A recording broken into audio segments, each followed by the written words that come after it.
Escribí este libro en 1933, a los 22 años, en una ciudad que amaba, Sibiu, en Transilvania. Había acabado mis estudios de filosofía y para engañar a mis padres y engañarme también a mí mismo, fingí trabajar en una tesis sobre Bergson. Debo confesar que en aquella época la jerga filosófica halagaba mi vanidad y me hacía despreciar a toda persona que utilizara el lenguaje normal.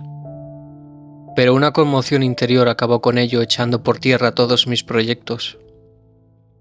El fenómeno capital, el desastre por excelencia, es la vigilia ininterrumpida. Esa nada sin tregua. Durante horas y horas en aquella época me paseaba de noche por las calles desiertas o a veces por las que frecuentaban las solitarias profesionales, compañeras ideales en los instantes de supremo desánimo. El insomnio es una lucidez vertiginosa que convertiría el paraíso en un lugar de tortura. Todo es preferible a ese despertar permanente, a esa ausencia criminal del olvido. Fue durante esas horas infernales cuando comprendí la inanidad de la filosofía. Las horas de vigilia son, en el fondo, un interminable rechazo del pensamiento por el pensamiento. Son la conciencia exasperada por ella misma, una declaración de guerra, un ultimátum que se da el espíritu a sí mismo. Caminar impide rumiar interrogaciones sin respuesta, mientras que en la cama se cavila sobre lo insoluble hasta el vértigo. En semejante estado de espíritu concebí este libro, el cual fue para mí una especie de liberación, de explosión saludable. De no haberlo escrito hubiera sin duda puesto un término a mis noches.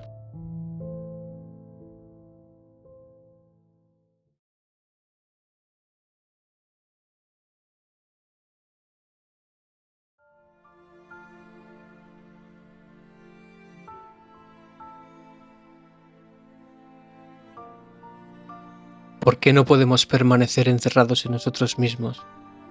¿Por qué buscamos la expresión y la forma intentando vaciarnos de todo contenido, aspirando a organizar un proceso caótico y rebelde? ¿No sería más fecundo abandonarnos a nuestra fluidez interior, sin ningún afán de objetivación, limitándonos a disfrutar de todos nuestros ardores, a gozar de todas nuestras agitaciones íntimas?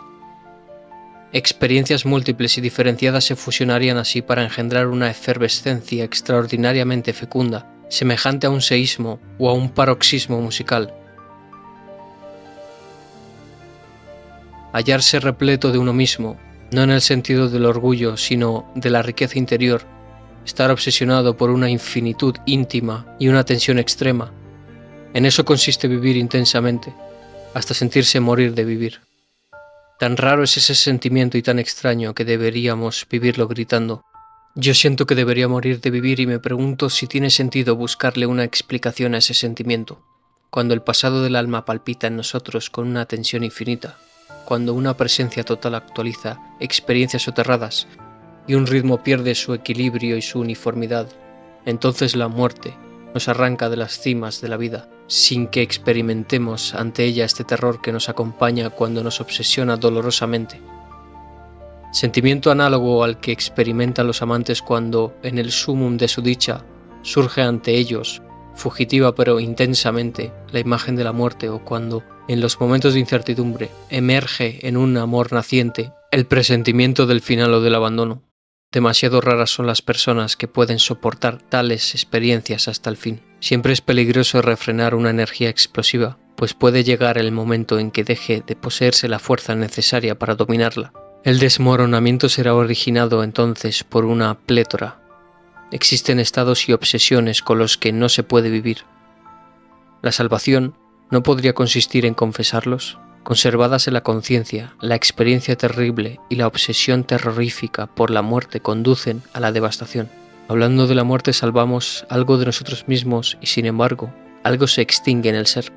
El lirismo representa una fuerza de dispersión de la subjetividad, pues indica en el individuo una efervescencia incoercible que aspira sin cesar a la expresión. Esa necesidad de exteriorización es tanto más urgente cuanto más interior, profundo y concentrado es el lirismo. ¿Por qué el hombre se vuelve lírico durante el sufrimiento y el amor? Porque esos dos estados, a pesar de que son diferentes por su naturaleza y su orientación, surgen de las profundidades del ser, del centro sustancial de la subjetividad, en cierto sentido. Nos volvemos líricos cuando la vida en nuestro interior palpita con un ritmo esencial. Lo que de único y específico poseemos se realiza de una manera tan expresiva que lo individual se eleva al nivel de lo universal. Las experiencias subjetivas más profundas son, asimismo, las más universales, por la simple razón de que alcanzan el fondo original de la vida. La verdadera interiorización conduce a una universalidad inaccesible para aquellos seres que no sobrepasan lo inesencial y que consideran el lirismo como un fenómeno inferior, como el producto de una inconsistencia espiritual, cuando en realidad los recursos líricos de la subjetividad son la prueba de una gran profundidad interior. Algunas personas son líricas únicamente en los momentos decisivos de su existencia, otras solo en el instante de la agonía, cuando todo el pasado se actualiza y se precipita sobre ellos como un torrente, pero en la mayoría de los casos la explosión lírica surge tras experiencias esenciales, cuando la agitación del fondo íntimo del ser alcanza su paroxismo. De esta manera, seres propensos a la objetividad y a la impersonalidad, ajenos tanto a sí mismos como a las realidades profundas, cuando se hallan presos del amor, experimentan un sentimiento que moviliza todas sus facultades personales. El hecho de que casi todo el mundo escriba poesía cuando está enamorado prueba bien que el pensamiento conceptual no basta para expresar la infinitud interior. Solo una materia fluida e irracional es capaz de ofrecer al lirismo una objetivación apropiada, ignorando tanto lo que ocultamos en nosotros mismos como lo que oculta el mundo. Somos súbitamente víctimas de la experiencia del sufrimiento y transportados a una región extraordinariamente compleja, de una vertiginosa subjetividad. El lirismo del sufrimiento lleva a cabo una purificación interior en la cual las llagas no son ya simples manifestaciones externas sin implicaciones profundas, sino que forman parte de la sustancia misma del ser. Existe un canto de la sangre, de la carne y de los nervios, de ahí que casi todas las enfermedades tengan propiedades líricas. Solo quienes perseveran en una insensibilidad escandalosa permanecen indiferentes frente a la enfermedad, la cual produce siempre un ahondamiento íntimo.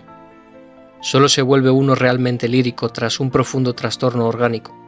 El lirismo accidental procede de causas exteriores y desaparece con ellas.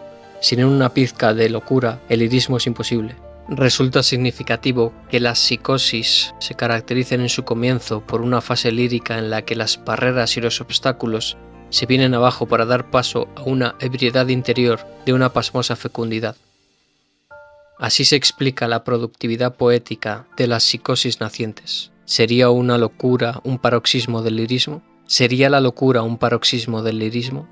Pero limitémonos a escribir el elogio del segundo para evitar escribir de nuevo el de la primera.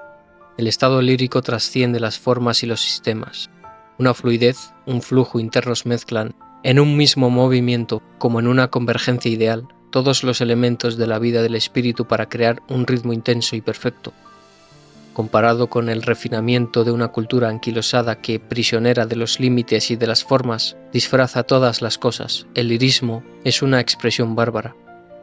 Su verdadero valor consiste precisamente en no ser más que sangre, sinceridad y llamas.